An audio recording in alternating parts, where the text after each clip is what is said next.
जय हिंद दोस्तों, नमस्कार। स्वागत है आपका भाई पढ़ ले के यूट्यूब चैनल पर। तो जो भी नए स्टूडेंट्स इस क्लास को देख रहे हैं, ठीक है, उन्हें मैं बता देता हूँ कि अगर मेरी स्पीड आपको स्लो लगे तो वीडियो की स्पीड को 1.25 या 1.5 पे करके देख लेना। ठीक है। मैंने एक नया इनिशिएटिव स्टार्ट किया है जिसमें मैं क्या करूंगा, देखो क्या होता है कि पीआईबी में बहुत सारे आर्टिकल्स आते हैं, है ना। अब उन आर्टिकल्स में से भी कौन सा इंपॉर्टेंट आर्टिकल है जो आपको पढ़ना है, और वो जो आर्टिकल आया है, वो जो इन्फॉर्मेशन आई है, उसमें से स्टैटिक पोर्शन क्या है जो आपको पढ़ना है, ये सब आपको पता होना चाहिए। ठीक है। तो आपके लिए ही चीजों को इजी करने के लिए मैंने क्या किया है, जो भी डेली बेसिस पे इंपॉर्टेंट पीआईबी के आर्टिकल्स आएंगे, उनको मैं क्या करूंगा, उनको मैं कवर करूंगा। बट डेली नहीं करूंगा, क्या करूंगा, 5 डेज के जितने भी आर्टिकल्स हैं उन्हें एक साथ कंप्लीट करवाऊंगा। ठीक है। तो इससे क्या होगा कि अराउंड 5 डेज में क्या क्या आर्टिकल्स हैं, देखो क्या होगा कि अगर मैं 7 डेज का करवाऊंगा तो 7 डेज का कवर करने में फिर वो 9th डे वीडियो आएगी, है ना। तो क्या होगा कि बहुत लंबा गैप हो जाएगा। तो इसीलिए मैं क्या कर रहा हूँ कि 5 दिन की जो इन्फॉर्मेशन है एक साथ करवा रहा हूँ, क्योंकि 5 दिन की इन्फॉर्मेशन 7th डे पे आ जाएगी आपके पास प्रॉपरली, है ना। तो क्या होगा कि हर वीक एक वीडियो आएगी, तो आपके लिए भी आसान हो जाएगा चीजों को कवर करना। ओके। तो सबसे पहले देखो क्या है, मैं आपको बता देता हूँ इधर हम क्या करने वाले हैं। जैसे आज के सेशन में हम क्या करेंगे, 15th से लेके 20th जुलाई 2026 की जितनी भी पीआईबी की इंपॉर्टेंट करंट अफेयर्स की, उसको हम कवर करना स्टार्ट करेंगे। हम देखेंगे सबसे पहले वो चीज न्यूज में क्यों है। अब अगर कोई भी चीज न्यूज में आ रही है, ठीक है, तो उसका कॉन्सेप्ट, लाइक आज हम एक चीज देखेंगे, लाइक व्हाइट रैबिट टेक्नोलॉजी। अब ये व्हाइट रैबिट टेक्नोलॉजी है क्या, उसका कॉन्सेप्ट क्या है, क्यों ये न्यूज में है, वो दोनों चीजें कवर करेंगे जो इंपॉर्टेंट है। अगर उस इंफॉर्मेशन से रिलेटेड कोई स्टैटिक पोर्शन है जो कि आपको पढ़ना चाहिए, जो कि इंपॉर्टेंट है, जो कि आप छोड़ नहीं सकते, हम उसे भी यहाँ पे कंप्लीट करेंगे। साथ ही साथ जो भी कंटेंट रहेगा, देखो एग्जाम ओरिएंटेड रहेगा। मेरा जो मोटिव है वो 3 एग्जाम को एक ही वीडियो से कंप्लीट करने का है। वो कौन से एग्जाम से, सबसे पहले तो सिविल सर्विसेज एग्जाम। ठीक है। अब क्या है ना, सिविल सर्विसेज एग्जाम की इंफॉर्मेशन जब आप पढ़ते हैं तो बहुत सारी चीजें आपकी वैसे ही कवर हो जाती है। बट मैंने क्या किया है, आपको पता है जो डिफेंस का एग्जाम है और जो आपका पीसीएस का एग्जाम है, उसमें थोड़ा सा क्या है, स्टैटिक पोर्शन भी पूछा जाता है। तो मैंने क्या किया है, लास्ट के मतलब कि जो सिविल सर्विसेज के लिए पढ़ रहे हैं, वो तो ऑब्वियसली इट इज इम्पोर्टेंट, ठीक है। बट कुछ जो डायरेक्टली स्टैटिक पॉइंट है जो आपको याद होना ही चाहिए, ठीक है, वो मैंने क्या किया है, पॉइंटर्स के रूप में लास्ट में ऐड कर दिया है। तो आप लोगों के लिए भी ये इंपॉर्टेंट, ठीक है, ये सेशन इंपॉर्टेंट है। कुछ क्वेश्चंस मैं आपसे पूछता रहूंगा बीच बीच में, लेक्चर के बीच में। तो आपको क्या करना है, उनके आंसर करना है। कहाँ पे करोगे, ऑब्वियसली कमेंट सेक्शन में करोगे। ठीक है। ये आपके लिए क्यों इंपॉर्टेंट है, क्योंकि कुछ ऐसी चीजें हैं जो मुझे भी मोटिवेट करेंगी। कैसे, अगर मैं आपसे कोई क्वेश्चन पूछूंगा, आप उसका आंसर करेंगे, तो मुझे पता है कि ये लोग पढ़ रहे हैं। ठीक है।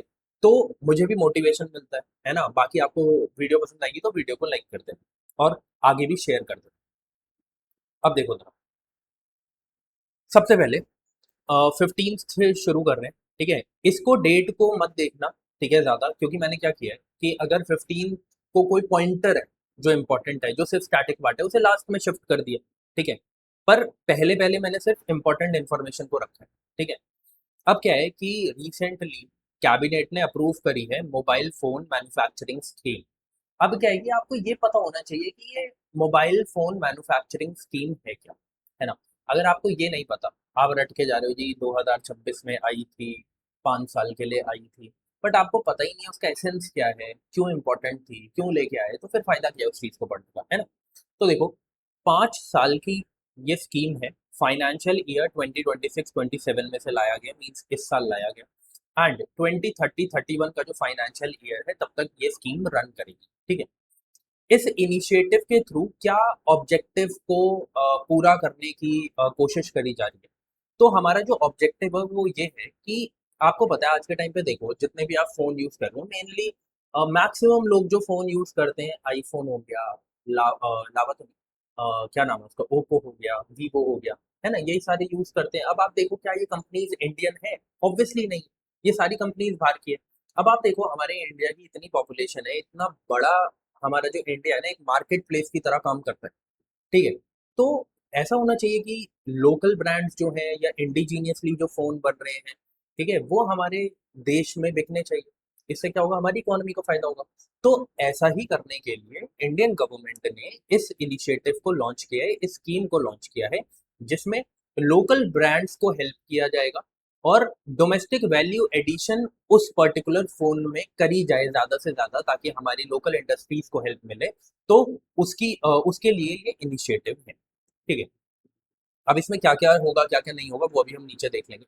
सबसे पहले क्या है, ऑब्वियसली रीजन, कि हमारी ना अभी हमारी बहुत ज्यादा जो रिलायंस है वो फॉरेन टेक्नोलॉजी पे, बहुत ज्यादा, ठीक है। तो ऐसा ना करके हम अपनी इंडिजीनियस टेक्नोलॉजी को बूस्ट करें, इसीलिए ये स्कीम लाई गई है, ठीक है। जैसे आपको लोकल ब्रांड्स पता है ना, लावा है, माइक्रोमैक्स है, आज कहीं दिखता है, इतना नहीं दिखता, तो इनको भी थोड़ा सा बढ़ावा मिले, ओके। तो इसके लिए क्या करना चाह रही है गवर्नमेंट, सबसे पहले बेस इंसेंटिव प्रोवाइड करेगी, मतलब कि सबसे पहले आपको फाइनेंशियल सपोर्ट दिया जाएगा, ठीक है, जितनी भी आप सेल्स करोगे, और वो सेल्स वैसी सेल्स होनी चाहिए जिनकी मैन्युफैक्चरिंग इंडिया में हुई है। तो ऐसे में आपको इंसेंटिव प्रोवाइड किया जाएगा 2.25 से 5% तक का। अब परसेंटेज याद करने की जरूरत नहीं है, इतना स्टैटिक नहीं जाना है, बस ये यहाँ पे है ताकि आपको समझाने के लिए, ठीक है। उसके बाद कंपोनेंट की सोर्सिंग बोनस भी दिया जाएगा, अगर उस पर्टिकुलर फोन में जो कंपोनेंट्स यूज हो रहे हैं, ठीक है, उनकी सोर्सिंग हमारे इंडिया के अंदर से ही होगी, ठीक है। तो ऑब्वियसली क्या कर रहा है, वो इंडिया की इकोनॉमी को बूस्ट कर रहा है, तो इसीलिए गवर्नमेंट क्या कर रही है, उस पर भी इंसेंटिव प्रोवाइड कर रही है 1.5% का। बट क्या इंपॉर्टेंट है याद रखना, नहीं इंपॉर्टेंट नहीं है, बार बार पढ़ो, अगर याद रह गया ठीक है, नहीं रहता कोई बात नहीं, ठीक है। उसके बाद R&D हो गया, ठीक है, कि रिसर्च एंड डेवलपमेंट हमारे देश में हो रहा है, तो उस पर भी बोनसेस दिए जाएंगे, ठीक है। फिर टारगेट क्या है हमारा, हमारा टारगेट है कि हम सबसे पहले प्रोडक्शन अपने देश के अंदर करें और फिर इन फोन्स को आगे एक्सपोर्ट भी करें, ताकि हमारे एक्सपोर्ट्स बढ़े, है ना। एक्सपोर्ट्स आपको पता है हमारे देश के लिए इंपॉर्टेंट है ना, उसी से हमें क्या मिलता है, हमें फॉरेन रिजर्व जो है हमारे वो स्ट्रांग होते हैं, हमें फॉरेन करेंसीज मिलती है ना। तो इसीलिए ये इंपॉर्टेंट है। तो हमारा जो एम है, ये एम याद रख लेना, कि हमारा एम ये है कि रफली 39 लाख करोड़ फोन जो है, हमें क्या मतलब कि, सॉरी फोन नहीं, 39 लाख करोड़ रुपीस की हमें प्रोडक्शन करनी है अगले 5 साल के अंदर, ठीक है। एम्प्लॉयमेंट की बात करी जाए, तो ऑब्वियसली जब हम कोई भी चीज इंडिजीनियसली डेवलप करेंगे तो रिसर्च एंड डेवलपमेंट में भी जॉब्स आएगी, असेंबलिंग में भी जॉब्स आएगी, मैन्युफैक्चरिंग में भी जॉब्स आएंगी। तो टारगेट यही है कि 60,000 डायरेक्ट जॉब्स क्रिएट करी जा सके इस स्कीम के तहत, ओके। मिनिस्ट्री कौन सी है, मिनिस्ट्री प्लीज याद रखना, this is important, ministry of electronics and information technology, ठीक है। एक तो ये इंपॉर्टेंट था। दूसरी स्कीम जो इंपॉर्टेंट थी, देखो, अब आप सोच रहे हो कि स्कीम स्कीम आ रही है, क्या स्कीम ही इंपॉर्टेंट थी, नहीं है। देखो ऐसा है, अगर दो एक दिन के अंदर दो स्कीम आ रही है, उसके बारे में बात करी जा रही है, तो स्कीम को पहले इंट्रोड्यूस कर दो। ऐसा थोड़ी है कि स्कीम को मैं लास्ट में करवाऊँ या कहीं बीच में करवाऊँ या एक साथ ही करवाऊँ, अब मिल गई पहले तो उसे मैंने पहले डाल दिया, ठीक है। तो ऐसा नहीं है सिर्फ स्कीम्स ही करेंगे, बहुत सारी चीजें करेंगे, बट दो स्कीम्स एक साथ आ गई थी तो मैंने उन्हें एक साथ ही ऐड कर दिया। अब सबसे पहले हम बात करते हैं सेमिकॉन 2.0 की। अब 2.0 लिखा है, तो 1.0 भी आई होगी। 1.0 कब आई थी, 2021 में आई थी, ठीक है भाई, 5 साल का पीरियड था इसका, मतलब इसे लागू किया गया था 2022 में, बट आ ये 2021 में ही गई थी, ठीक है। तो अभी हमें उससे मतलब नहीं है, अभी मतलब हमें 2.0 से, ठीक है। अब क्या है, हमारा काम क्या है, जैसे हम वहाँ पे क्या कर रहे हैं मोबाइल फोन्स में, हम चाह रहे हैं कि मैन्युफैक्चरिंग भी इंडिया में हो, इंडियन कंपोनेंट्स ही यूज हो, मतलब कि पूरे के पूरे प्रोसेस को इंडिजीनियस बना दो। वैसे यहाँ पे किया गया है। अभी आपको पता है सेमीकॉन ये किससे रिलेटेड है, सेमीकंडक्टर से रिलेटेड स्कीम है। आपको पता है हमारे देश में जो सेमीकंडक्टर आते हैं मेनली कौन कौन सी कंट्रीज से आते हैं, ताइवान, और कहाँ से आते हैं, आज ढंग से बहुत क्यों नहीं कर रहे, चाइना, ठीक है। और कहाँ से आता है आपका, सिंगापुर, सॉरी, सिंगापुर। यहाँ से हमें मैक्सिमम इंपोर्ट्स देखने को मिलते हैं हमारे देश के अंदर, किसके, सेमीकंडक्टर के। और यही जो तीन कंट्रीज हैं, यहाँ से ही अगर आप देखने की कोशिश करेंगे तो 90 to 95% जो इंपोर्ट्स हैं वो होते हैं, ठीक है। तो अब क्या समझ में आया कि हमारे देश में तो ये मार्केट स्ट्रांग है ही नहीं, लेकिन जिस तरीके से एआई डेवलप कर रहा है, न्यू टेक्नोलॉजीज आ रही है, हमें पता है सेमीकंडक्टर इंपॉर्टेंट है, तो हमें क्या करना पड़ेगा, हमें एक मार्केट हमारे इंडिया के अंदर क्रिएट करनी पड़ेगी। तो उसके लिए ही क्या किया गया है, ये सेमीकॉन 2.0 को लाया गया है, ठीक है। इसमें क्या कोशिश करी जा रही है कि हम ट्रांजिशन करें, कि जो हम यहाँ पर असेंबलिंग करते हैं ना अपने देश के अंदर, बेसिक चिप असेंबलिंग करते हैं, उसको हम कंप्लीटली सेल्फ रिलायंस में कन्वर्ट कर दे, उसका ट्रांजिशन कर दे कि पूरी की पूरी जो सप्लाई चेन है सेमीकंडक्टर्स की वो हमारे देश के अंदर ही हो। तो सिर्फ हम असेंबलिंग ही ना करते रहे, बाकी जो पूरी की पूरी सप्लाई चेन है वो हमारे देश के अंदर हो। इसके लिए मतलब कि ये इसका टारगेट है। ओके, और हम जो है क्या करें, globally competitive domestic electronic ecosystem अपने देश के अंदर डेवलप कर पाए। ठीक है, अभी मैंने आपको बताया 90 टू 95% जो इम्पोर्ट्स हैं हमारे देश के अंदर सेमीकंडक्टर्स के, वो मतलब कि हमारी जो डिपेंडेंस है वो इम्पोर्ट डिपेंडेंस है। तो 90 टू 95% जो है हम इम्पोर्ट डिपेंडेंट हैं सेमीकंडक्टर्स के लिए, और कौन सी कंट्रीज पे वो मैंने आपको बता दिया। ठीक है, अब देखो जरा, आप देखोगे सेमीकॉन 1.0 आई, फिर सेमीकॉन 2.0 आई, इनका जो मतलब कि ऑब्जेक्टिव है एकदम अलग है। पहले में हमारा ऑब्जेक्टिव था कि इनिशियल इन्वेस्टमेंट प्रोवाइड करे, फैब्रिकेशन यूनिट्स बनाए, बट अब एकदम से इको सिस्टम डीपनिंग की बात क्यों करी जा रही है? देखो क्या होता है, एक बच्चा है, उसको पहले चलना सिखाना है। ठीक है, उसको पहले उठना सिखाना है, पैरों पे खड़ा होना सिखाना है, चलना सिखाना है, फिर दौड़ाएंगे, है ना? तो ऐसे ही सेमिकॉन 1.A ना उस बच्चे को खड़ा होना सिखा रहा था, थोड़ा सा चलना सिखा रहा था। ठीक है, तो सेमिकॉन 1.0 में क्या किया गया कि आप इनिशियल इन्वेस्टमेंट प्रोवाइड करो इंडस्ट्रीज को, कि सेमिकॉन सेमिकॉन कह रहा हूँ, सेमीकंडक्टर्स की यूनिट्स तो एटलीस्ट इस्टेब्लिश होना शुरू हो, फिर वहां पे फैब्रिकेशन यूनिट्स को लगाओ। ठीक है, मतलब कि इनिशियल स्टेज पर उनको नर्चर तो करो, एंड जब वो चलना सीख जाए तो उनको दौड़ाने की बात करो। अब जब हमें पता है कि ये चीजें फैब्रिकेशन यूनिट्स लग चुकी हैं, इनिशियल इन्वेस्टमेंट गवर्नमेंट कर चुकी है, तो अब सेमिकॉन 2.0 की तरफ हम आए हैं, जहां पर क्या बात करी जा रही है कि हमें रॉ मटेरियल्स हो गए, लोकलाइज डिजाइन हो गए, एडवांस पैकेजिंग हो गई, सब इंडिया के अंदर कर। ठीक है, तो ये इसका ऑब्जेक्टिव है। मतलब क्या कर रहे हैं, ये जो सेमीकंडक्टर्स का इकोसिस्टम है इसको और डीप जाके अपने देश के अंदर ही इस प्रोसेस को इंडिजीनियस बनाने की कोशिश करी जा रही है। इसमें 6 पिलर्स की बात करी गई है, जैसे चिप डिजाइन, उसके लिए सीड कैपिटल प्रोवाइड करी जाएगी। सीड कैपिटल का मतलब क्या है? बहुत सिंपल है, नाम में छुपा हुआ है। जब भी आपको एक बड़ा पेड़ उगाना है, आप क्या करेंगे? आप एक सीड लगाएंगे, है ना? तो यहाँ पर भी यही है, आपको एक बड़ी हमारे देश को मैन्युफैक्चरिंग हब बनाना है, मान लो सेमीकंडक्टर्स का, तो आपको क्या करना पड़ेगा? पहले सीड लगाना पड़ेगा। तो वही सीड जो है, सीड कैपिटल होती है कि यहाँ पर क्या है, यहाँ पर आपने लगाया, उसको पानी वानी तो देना नहीं है कि अपने आप वो मैन्युफैक्चरिंग यूनिट बन जाएगी। क्या चाहिए सबसे पहले आपको? कोई भी चीज करना है, एक प्लान, और प्लान के बाद आपको चाहिए कैपिटल। ठीक है, तो वही कैपिटल जो प्रोवाइड करी जाती है स्टार्टअप्स को, उसको सीड कैपिटल बोलते हैं। ठीक है, कि इनिशियल लेवल पे कि चलो जी स्टार्ट तो कर लो, तभी तो बड़े हो गए आप, तो उसको सीड कैपिटल बोला जाता है। तो चिप डिजाइनिंग में सीड कैपिटल प्रोवाइड करी जाएगी। ठीक है, मशीन्स एंड मटेरियल्स के लिए इंसेंटिव्स प्रोवाइड करे जाएंगे। सेमीकंडक्टर फैब्रिकेशन यूनिट्स, जिसको हम सेमीकंडक्टर फैब्स बोलते हैं, फैब्रिकेशन यूनिट्स है, स्मॉल में से फैब्स बोलते हैं। ठीक है, तो उसके लिए कैपिटल एक्सपेंडिचर जो है वो प्रोवाइड करा जाएगा। ठीक है, मतलब कि वही इन्वेस्टमेंट सपोर्ट, जो पेपर्स है वो जल्दी प्रोवाइड करे जाएंगे। मतलब कि एक ऐसा इकोसिस्टम बनाना जिसकी वजह से पूरा का पूरा प्रोसेस जो है वो आसान हो जाए। फिर एडवांस पैकेजिंग यूनिट्स हमारे देश में बने, रिसर्च एंड डेवलपमेंट हो, टैलेंट डेवलपमेंट हो। सेमीकंडक्टर यूनिट्स हमें लगानी है अपने देश के अंदर। ठीक है, तो उसमें जॉब भी क्रिएट होंगी।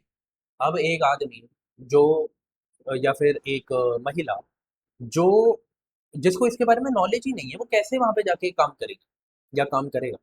ठीक है, तो उसके लिए हमें क्या करना पड़ेगा? कोर्सेज भी इंट्रोड्यूस करने पड़ेंगे। तो टैलेंट डेवलपमेंट का मतलब यही है कि एक्सपर्टाइज कोर्सेज जो है वो हमें निकालने पड़ेंगे, ताकि इस इंडस्ट्री में हम लेबर को भी बूस्ट कर पाए। ऐसा ना हो फिर बाहर के लोग आके इस इंडस्ट्री में काम कर रहे हैं, फायदा क्या होगा? है ना? आ गया। Okay, next. अभी क्या है, यूनियन मिनिस्टर प्रहलाद जोशी जो है, उन्होंने वाइट रैबिट टेक्नोलॉजी को बेंगलुरु में डिमॉन्स्ट्रेट किया है। इस टेक्नोलॉजी को, अब आप बोलोगे ये वाइट रैबिट टेक्नोलॉजी है क्या? और ना डायरेक्टली पूछा जाएगा, और फिर बड़े अच्छे से लिख दिया जाएगा, रैबिट को पकड़ने की, रैबिट के डीएनए को चेक करने की, रैबिट का ये, रैबिट का वो, ऐसे करने का कुछ लिखा जाएगा। बट एक्चुअल में है क्या, इसको थोड़ा समझ लेते हैं। देखो, मान लो ये यूके है, ये इंडिया है। आपको पता है टाइम डिफरेंस है, यहाँ पे अलग टाइम है, यहाँ पे अलग टाइम है। भाई साहब आज हो क्या रहा है पेन को? क्या प्रॉब्लम हो गई आज? ठीक है, ये यहाँ पे, ये यहाँ पे, ठीक है, आपको पता है यहाँ पे टाइम डिफरेंस है ऑलमोस्ट 5.5 घंटे का, है ना? अब क्या है, इस चीज को समझने की कोशिश करो। मैं यहाँ से कोई टेक्स्ट भेजता हूँ, वो यहाँ के रियल टाइम पे पहुंच पाए, इसके लिए कोई टेक्नोलॉजी तो यूज होती होगी। उस टेक्नोलॉजी के लिए कुछ जीपीएस सिस्टम भी चाहिए होता होगा, ठीक है, जो रियल टाइम में ये क्या बोलते हैं, जो मैसेज सेंड हो रहे हैं, जो इन्फॉर्मेशन पास हो रही है, वो रियल टाइम में सेंड हो पाए, ऐसा तो होता होगा। तो अब पहले हम क्या थे, हम पहले फॉरेन टेक्नोलॉजीज पे डिपेंडेंट थे इन चीज़ों के लिए, ठीक है। और जो यहाँ पर आईएसटी हमारे इंडियन स्टैंडर्ड टाइम में ये ट्रांसफर हो पाए, इसके लिए भी हम क्या थे, इसके लिए भी हम फॉरेन टेक्नोलॉजीज पे डिपेंडेंट थे। अब क्या किया गया, इस चीज को ठीक करने के लिए एक वाइट रैबिट टेक्नोलॉजी लाई गई, ठीक है। इस वाइट रैबिट टेक्नोलॉजी का यूज क्या है कि अब हमें फॉरेन टेक्नोलॉजीज पर डिपेंडेंट नहीं रहना पड़ेगा, है ना। तो ये क्या है, ये एक ओपन सोर्स टेक्नोलॉजी है, ठीक है, जो कि किस पर बेस्ड है, प्रिसीजन टाइम प्रोटोकॉल पर। प्रिसीजन टाइम प्रोटोकॉल क्या है, अब समझ में आ गया, जैसे मैंने एग्जांपल से आपको समझाया।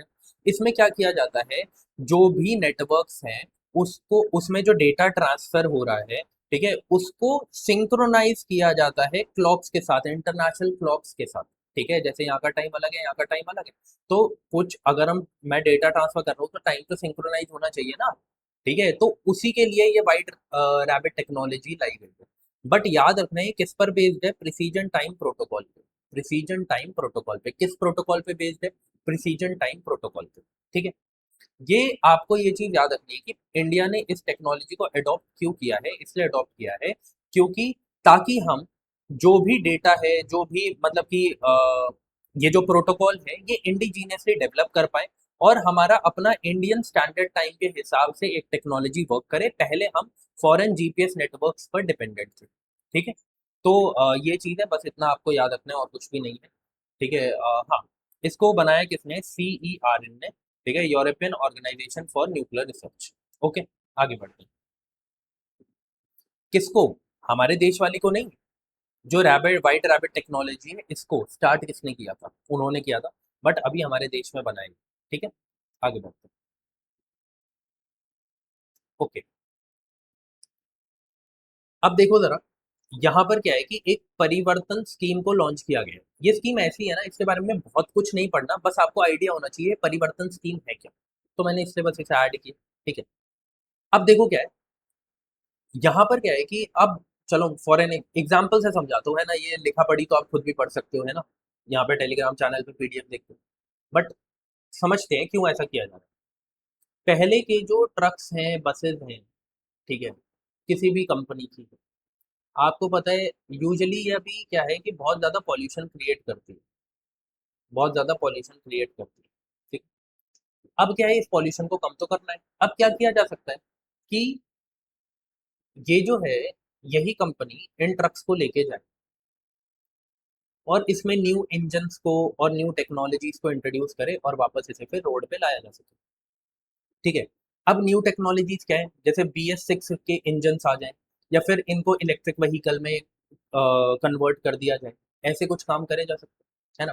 तो इसके लिए ही गवर्नमेंट ने परिवर्तन स्कीम लाए हैं वो, जिससे वो क्या कर रहे हैं, जो भी जितनी भी मतलब कंपनीज है, जैसे कोई भी कंपनी है, JBM है, ठीक है, अशोक लेलैंड है, जितनी भी ये कंपनीज है, उनको इंसेंटिव्स प्रोवाइड करती है कि वो अपने पुराने ट्रक्स को ले जाएं, रिप्लेस करें किससे, मॉडर्न टेक्नोलॉजी वाले ट्रक से। वो मॉडर्न टेक्नोलॉजी ट्रक का मतलब क्या है, BS6 कंप्लाइंट इंजन्स जो हैं, इलेक्ट्रिक व्हीकल्स जो हैं, उनके साथ वो कंप्लाई करें। इससे क्या होगा कि हम पॉल्यूशन को कम कर सकते हैं, ठीक है। तो यही इस परिवर्तन स्कीम का एम है। ओके, कब लाए, 2026 में लाए, इतना याद रखना है। बट याद रखना कि कहाँ के लिए, पूरे इंडिया के लिए नहीं है, NCR के लिए। कहाँ के लिए, NCR के लिए है, नेशनल कैपिटल रीजन के लिए है, सिर्फ दिल्ली के लिए नहीं है, पूरे के पूरे NCR के लिए, पूरे के पूरे इंडिया के लिए नहीं है, सिर्फ NCR के लिए। दोनों में डिफरेंस समझ लेना, ठीक है। आगे बढ़ते हैं।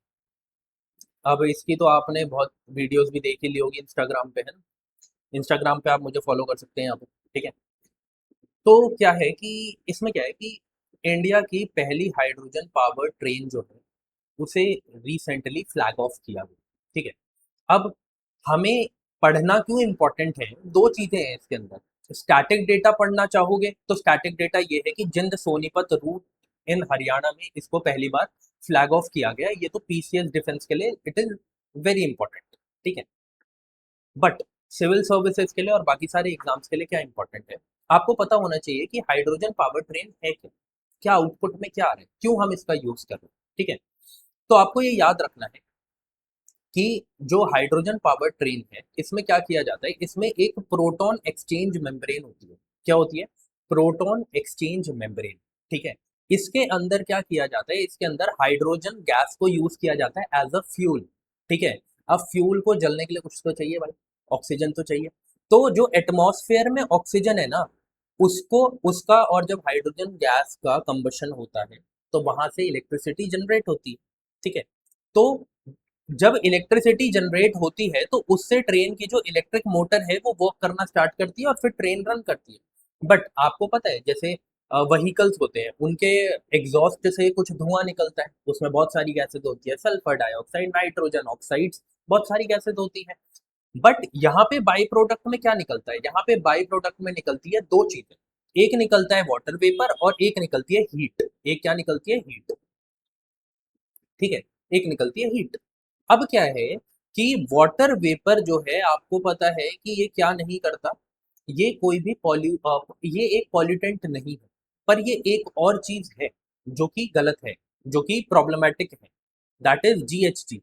तो अगर आपसे कोई पूछे कि क्या water vapour green house gas है, तो आपको याद रखना है यस, वो ग्रीन हाउस गैस है। बट आप बोलोगे अब हाइड्रोजन पावर ट्रेन को हम यूज कर रहे हैं तो यहाँ से जो वाटर वेपर निकलेंगे उससे तो गर्मी बढ़ जाएगी, क्योंकि ग्रीन हाउस गैस का तो काम ही है कि वो हीट को ट्रैप करती है। बट बात ये है कि इतना ज्यादा वाटर वेपर जो है वो हमें नहीं निकलता हुआ दिखता, इस वजह से हम इस टेक्नोलॉजी को यूज कर रहे हैं। तो आपको याद रखना है, जब दो हाइड्रोजन गैस के मॉलिक्यूल्स और एक ऑक्सीजन का मॉलिक्यूल आपस में मिलता है तो 2H2O मीन्स कि वाटर वेपर निकलता हुआ दिखता है, इलेक्ट्रिसिटी जनरेट होती है और हीट निकलती है। ये आपको याद रखना है। ठीक है, ये स्टैटिक वाला पार्ट है जो मैंने आपको बताया। ठीक है, अब एक और चीज, मैग्नेटिक ट्रीज, मुझे ऐसा लगता है ये डायरेक्टली पूछा जाएगा कि ये मैग्नेटिक ट्रीज कॉन्सेप्ट है क्या। अब आपको दो ही चीजें लगेगी, कोई ट्री का मैग्नेटिक कैरेक्टर होगा उससे रिलेटेड बात करी जा रही होगी, लेकिन नहीं,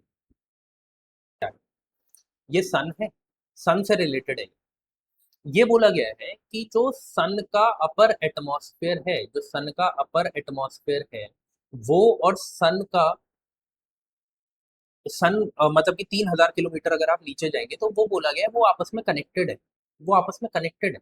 अब ये साइंटिस्ट को पहले से पता था कि ऐसा है, बट कोई प्रूफ नहीं था, बट रिसेंटली प्रूफ मिल गया है। इंडियन रिसर्चर्स ने पहला डायरेक्ट ऑब्जर्वेशनल प्रूफ जो है वो सामने लेके आए हैं, जिसमें उन्होंने मैग्नेटिक ट्री हाइपोथेसिस को ट्रू प्रूफ कर दिया। ठीक है, उसमें इन्होंने क्या दिखाया है कि सन का जो प्लाज्मा फ्लो है, जिसे मेरीडायोनल फ्लो भी बोला जाता है, ठीक है, जिसको मेरीडायोनल फ्लो भी बोला जाता है, ये क्या है इसको आगे बताऊंगा। ठीक है, जो कि एक्चुअली 3000 किलोमीटर, जैसे मैंने बताया, सन के अंदर मूव करता है, ये जो प्लाज्मा है सन के अंदर मूव करता है, ये एक्चुअली कनेक्टेड है सन के अपर एटमॉस्फेयर से, सन के अपर एटमॉस्फेयर से जो हमें दिखता है। ठीक है, अब आप बोलोगे इतना, मतलब 3000 किलोमीटर नीचे और बाहर का आपस में मिल रहा है। ठीक है, जो एटमॉस्फेयर है वो आपस में मिल रहा है, आपस में कनेक्टेड है मैग्नेटिक कैरेक्टर की वजह से। ठीक है, तो ऐसे कैसे? तो देखो एक चीज समझो, क्यों ट्री को कंपेयर किया गया है, इस चीज को समझना, ये ट्री है,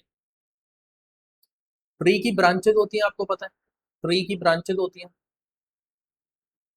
है ना, बट ट्री की रूट्स भी होती हैं, ट्री की रूट्स भी होती हैं, है ना। अब एक्चुअल में आपको सिर्फ ब्रांचेस दिखती हैं, रूट्स तो दिखती नहीं। बट क्या ब्रांचेस रूट से कनेक्टेड नहीं है? बिल्कुल है। ठीक है, तो वैसे ही सन के साथ है, आपको अपर एटमॉस्फेयर दिखता तो है, ठीक है, बट आपको डीप में जो प्लाज्मा फ्लो कर रहा है वो दिखता है क्या? नहीं दिखता। बट ये तो कनेक्टेड है आपस में, कैसे कनेक्टेड है? मैग्नेटिक कैरेक्टर की वजह से कनेक्टेड है। तो यही चीज जो है उसको यहाँ पर प्रूफ करा गया है, और इसी को मैग्नेटिक ट्री बोला जाता है। तो प्लीज इस चीज को याद रखना है, सन से रिलेटेड है, ये किसी ट्री से रिलेटेड नहीं है। बस ट्री का एग्जाम्पल यहाँ पे लिया जाता है इसको समझाने के लिए, इसलिए यहाँ पे ट्री वर्ड यूज किया गया है, मैग्नेटिक ट्री। ओके, अब क्या है यहाँ पर मेरीडायोनल फ्लो क्या है, देखो क्या होता है कि जो सन है उसका हॉट प्लाज्मा या फिर गैस जो आपको देखने को मिलती है, इस यहाँ पर एक स्लो पोलवर्ड मूवमेंट हमें देखने को मिलती है कि सारा का सारा जो प्लाज्मा है वो पोल्स की तरफ मूव कर रहा है, वो पोल्स की तरफ मूव करता है। और सेम कैरेक्टर हमें देखने को मिलता है सन के अपर क्रोमोस्फेयर में। सन के अपर क्रोमोस्फेयर में। तो ऐसा क्यों हो रहा है? ऐसा इसलिए हो रहा है ऑब्वियसली क्योंकि दोनों आपस में उनका जो मैग्नेटिक कैरेक्टर है वो सेम है। ठीक है, ऐसा यहाँ पे बताया गया। ये जो फ्लो मैंने बताया ना आपको, ये जो मूव कर रहा है प्लाज्मा, इसकी जो स्पीड है ये है 5 to 15 मीटर पर सेकेंड। ओके। रिसर्चर्स ने, जो हमारे इंडियन रिसर्चर्स हैं, उन्होंने जापान के नोबेयामा रेडियो हेलियोग्राफ के जो डेटा है उसको एनालाइज कर कर इस चीज को प्रूफ किया। ठीक है, इसलिए इंपॉर्टेंट है। आगे बढ़ते हैं। तो पूछा जाएगा, तो डायरेक्टली पूछा जाएगा ये मैग्नेटिक फ्री क्या है। ठीक है, तो अब आपको पता, अल्ट्रा फास्ट ऑर्गेनिक एनोड्स किस चीज में हेल्प करती है, क्यों न्यूज में, पता होना चाहिए। ठीक है, ये देख लेते हैं। अभी रिसेंटली क्या है, department of science and technology ने, और अगर और ज़्यादा डीप में जाओ तो science and department of science and technology के अंदर भी IACS ने एंड SNBN CBS ने क्या किया है, एक अल्ट्रा पोरस ऑर्गेनिक एनोड को डेवलप किया है। ठीक है, जो कि किस पे बेस्ड है, कोवेलेंट ऑर्गेनिक फ्रेमवर्क पर बेस्ड है। किस पर बेस्ड है? कोवेलेंट ऑर्गेनिक फ्रेमवर्क पर बेस्ड है।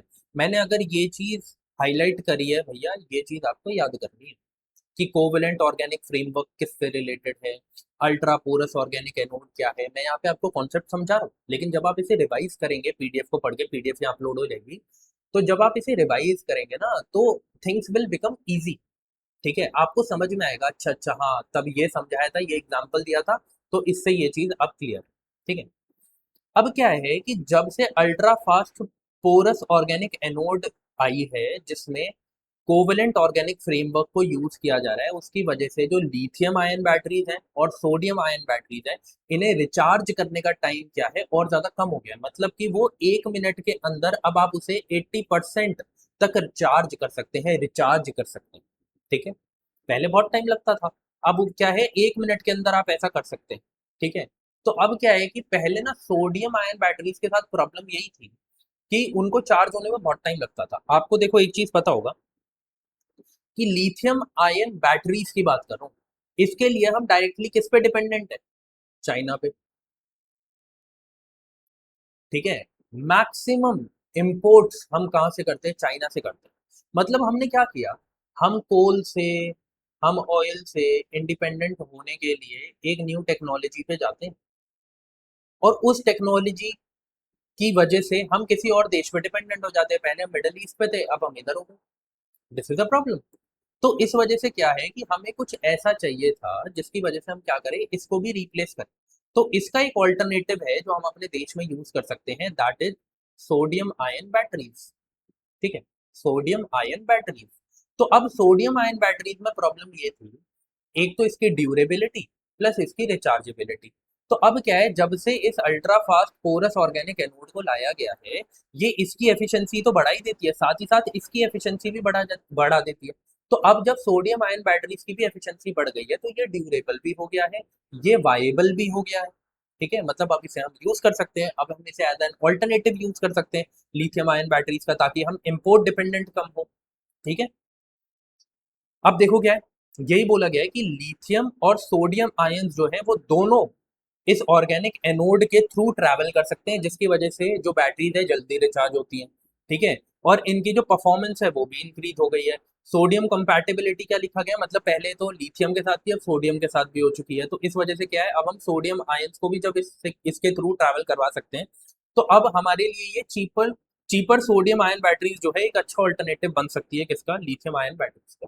ठीक है, आगे बढ़ते हैं। अब देखो, this is pure data, this is what you have to remember, you have to mug up. क्या है ये कि 72nd national film film awards को अनाउंस किया गया। ठीक है, 2024 के लिए। ठीक है, अब क्या है कि ना, सब कुछ तो याद नहीं करना, मेनली देखो क्या है, ये मैं तीनों को बोलूंगा, सिविल सर्विसेज के लिए जो प्रिपेयर कर रहे हैं उन्हें भी, डिफेंस के लिए जो प्रिपेयर कर रहे हैं उन्हें भी, और पीसीएस के लिए जो प्रिपेयर कर रहे हैं उन्हें भी। क्यों?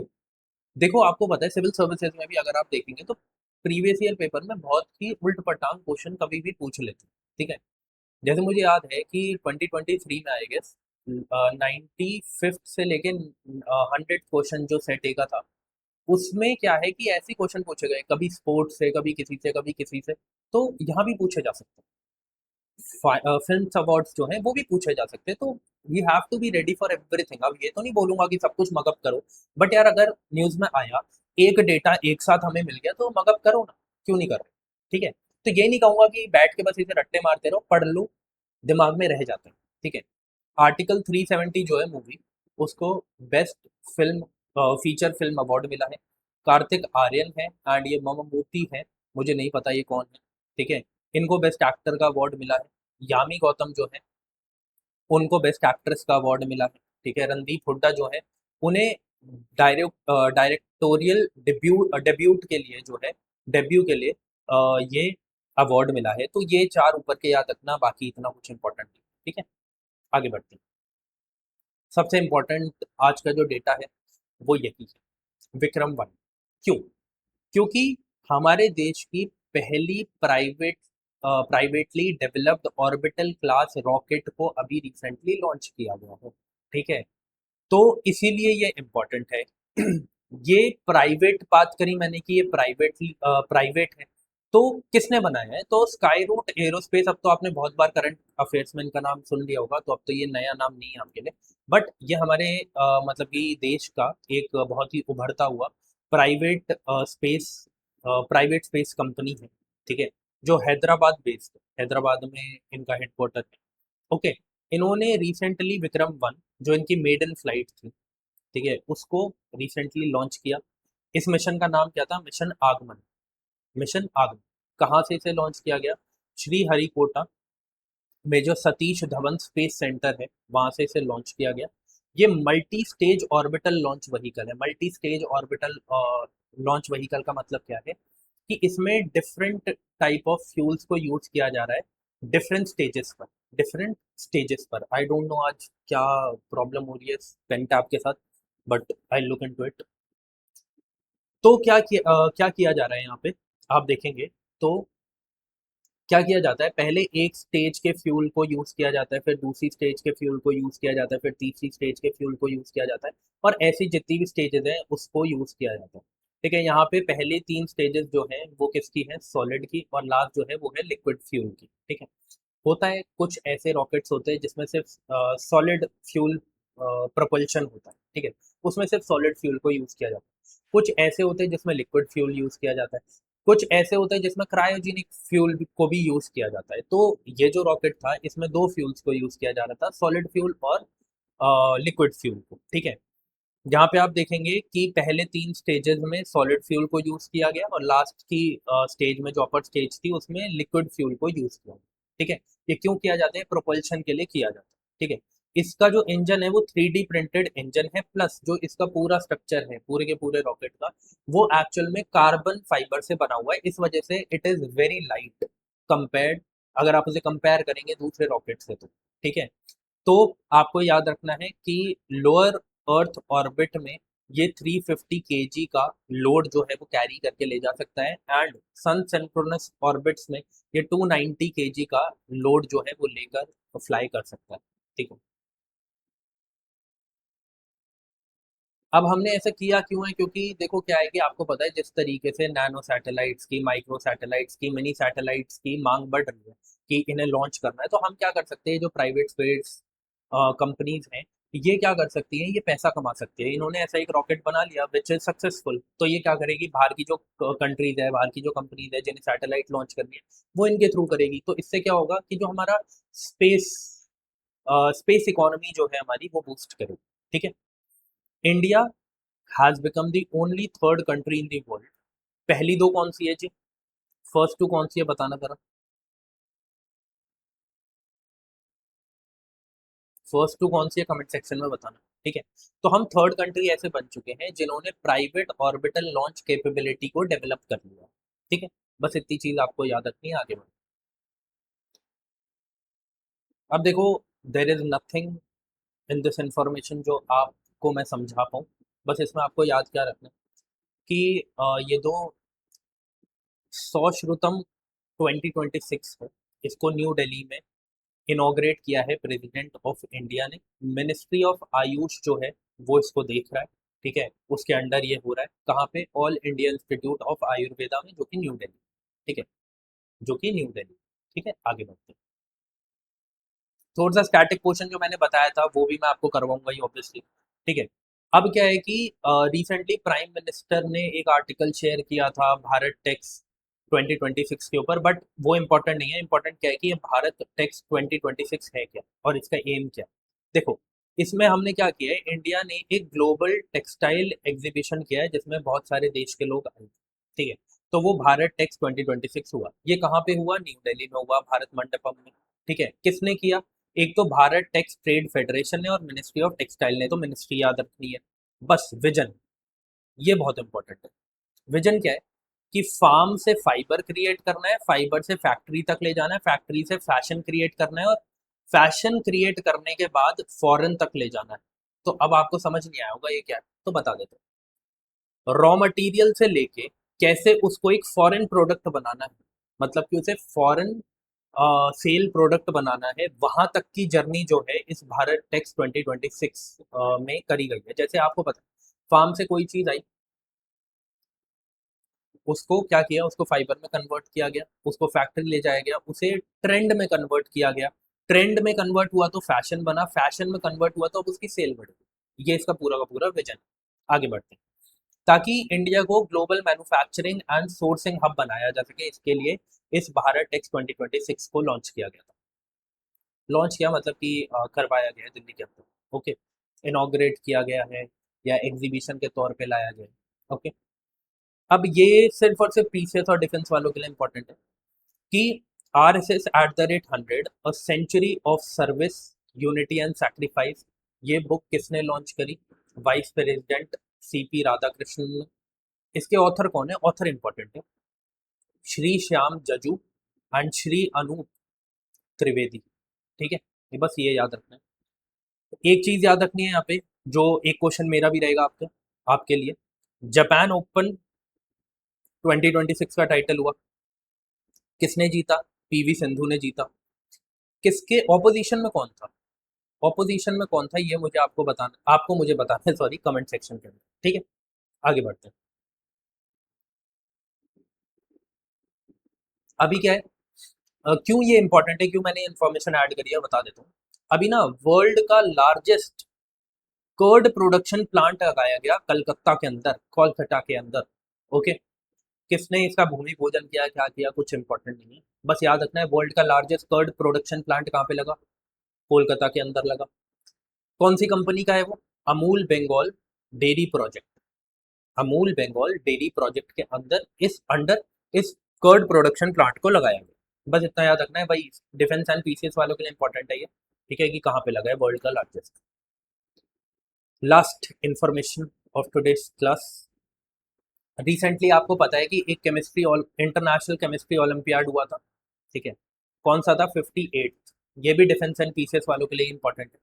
इसमें हमारे देश के 4 बच्चों को गोल्ड मेडल दिया गया। वो 4 बच्चे कौन कौन से हैं? ठीक है। देवदत्ता, हर्षित, कबीर एंड संदीप। ठीक है। इनको गोल्ड मेडल दिया गया है इस 58th इंटरनेशनल केमिस्ट्री ओलंपियाड में। जो भी डिफेंस एंड पीसीएस के लिए प्रिपेयर कर रहे हैं, प्लीज इस डेटा को याद रखें। ठीक है। तो पिछले 5 दिन के अंदर कौन सी इंफॉर्मेशन इंपॉर्टेंट थी जो मैंने अभी आपको करवा दी? ठीक है। क्या इसके अलावा कुछ इंपॉर्टेंट था? नहीं। एग्जाम पॉइंट ऑफ व्यू से इंपॉर्टेंट नहीं था। पढ़ना है तो पढ़ लो, नहीं पढ़ना तो मत पढ़ो, कोई फर्क नहीं पड़ेगा। जो भी इंपॉर्टेंट चीजें हैं वो मैं लेके आ रही हूँ। द ओनली रीजन मैं डेली बेसिस पे नहीं लेके आ रहा यार, 4 4 वीडियो, 20 20 मिनट की वीडियो बनेगी, कोई मजा ही नहीं आने वाला है ना। हाँ, एक साथ वीडियो बनाऊंगा तो क्या होगा, आपको बस हफ्ते में एक दिन देना है, PIB कंप्लीट। बस इतना मेरा मोटिव है, to make things easy for you. ठीक है। बाकी अगर आपको वीडियो पसंद आई हो तो वीडियो को लाइक कर देना, कमेंट करके प्लीज़ मुझे बताना कैसी लगी वीडियो, और क्या आपके अगर कोई और डाउट्स हैं, कोई क्वेश्चंस हैं तो कमेंट सेक्शन में पूछो, नेक्स्ट क्लास में उसे इंक्लूड कर दूंगा। ठीक है। बाकी चैनल को सब्सक्राइब कर लेना। अब हम मिलते हैं अपने नेक्स्ट लेक्चर में, तब तक के लिए जय हिंद।